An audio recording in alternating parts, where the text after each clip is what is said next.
Hello, I'm Dr. David Greene, CEO of Preferred Pain Center here in Phoenix, Arizona. I'm here in Fountain Hills, which is a city in the northeast area of Phoenix that is home to the world-famous fountain behind me. I came out here a few days ago trying to get a video in front of it. I was here for 3 hours and it never went on. It normally goes off every hour on the hour between 9 a.m. and 9 p.m. and it was made in 1970 in Zurich, Switzerland. The nozzle of the fountain weighs 2,000 pounds and the pumps are 600 horsepower and they pump out 70,000 gallons per minute. When it was built, I know you can't see the top of it in this video, but it goes up to 560 feet, which at the time was the tallest fountain in the world. Now it's still in the top 5. 3 times as high as the Old Faithful in Yellowstone, higher than the Washington Monument, and higher than most of the Egyptian pyramids. Pretty amazing. The topic for today is when to have surgery for a slip disc or a disc herniation, cervical or lumbar disc herniation. Cervical and lumbar disc herniations are not a fun experience. They're not something that you put in the memory bank and wish on your friends or wish that you could experience again. It is very painful, and it happens to anywhere between 1% and 2% of the population at any given time. Most people, when they have it, don't really even understand how it happened to them.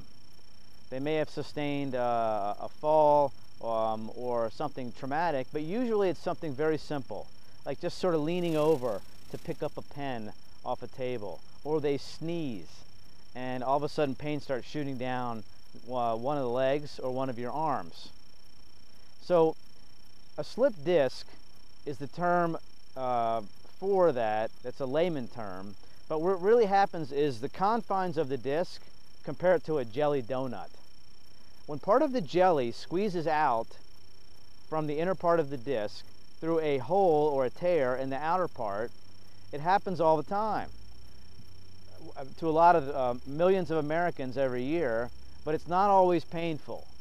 When it starts to bump up against one of the exiting nerve roots, if this is the piece of disc herniation and it's pushing up against the one of the nerve roots, pain starts to shoot down that nerve root. In and of itself, that's not painful. It's the inflammation that gets sparked up that becomes painful. So what to do about that? I've written articles and done previous videos on the treatments for it, but what I want to convey in this video is when should you actually have surgery for a slip disc?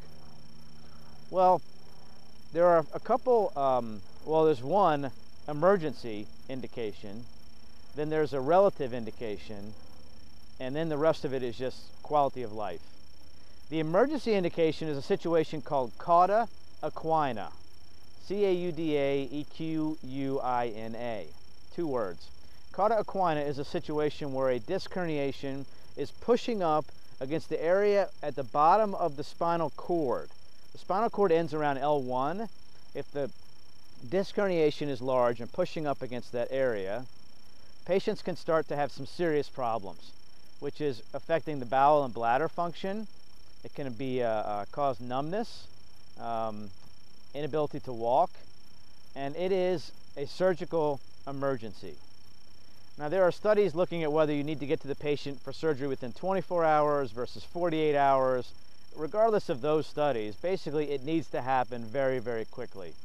Because what can happen is if that isn't addressed and it goes, 2 days, 3 days, 4 days, whatever the time frame is, the function for bowel and bladder may never return to normal, or the ambulation capability, patients for walking. So that's a surgical emergency and needs to be addressed right away, no questions. Another surgical indication is if a patient is beginning to lose motor function. Well, what does that mean? Well, a foot drop is a loss of motor function. So if you have difficulty lifting up your foot, that's a foot drop if it happens from the disc herniation.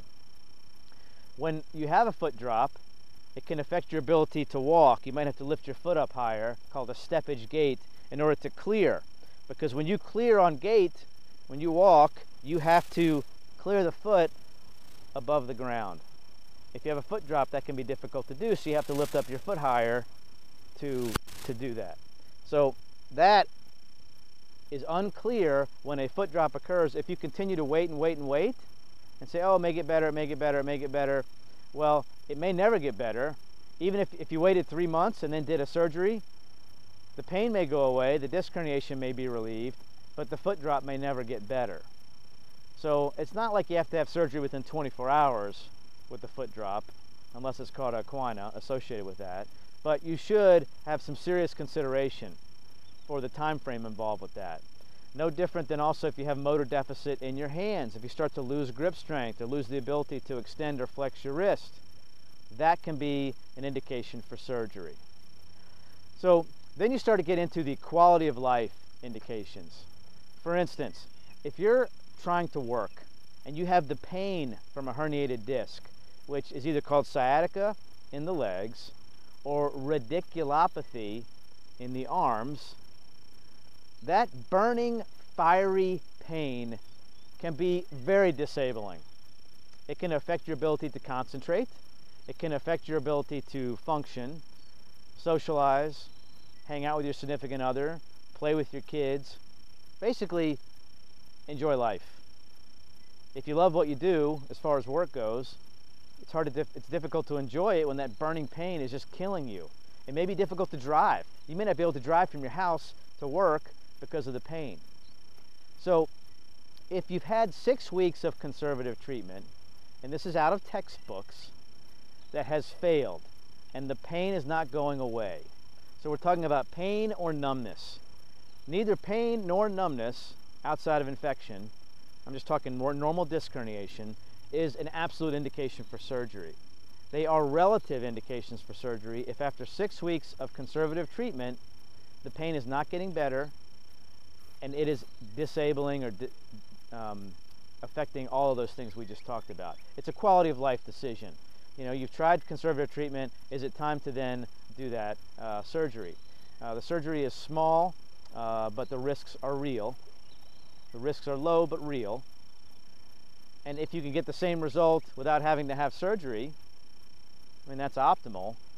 So you should really give conservative treatments such as physical therapy, chiropractic treatment, maybe some epidural injections, some pain medication, those types of things to get rid of the pain. But if it doesn't work after 6-8 weeks, it's an option. Patients who do that get out of pain faster, they get back to work faster, but the result ends up being the same after about 6 to 12 months. The pain relief is the patients end up doing just as well without having to have the small but real risks of surgery. Anyway, there you have it. There's the indications for surgery with the herniated disc. I'm Dr. David Greene with Preferred Pain Center in Phoenix, Arizona, the most comprehensive pain center in the valley. www.preferredpaincenter.com. There's also a large blog of pain on our website, lots of educational information. I'm Dr. David Greene, Preferred Pain Center. Your pain stops here.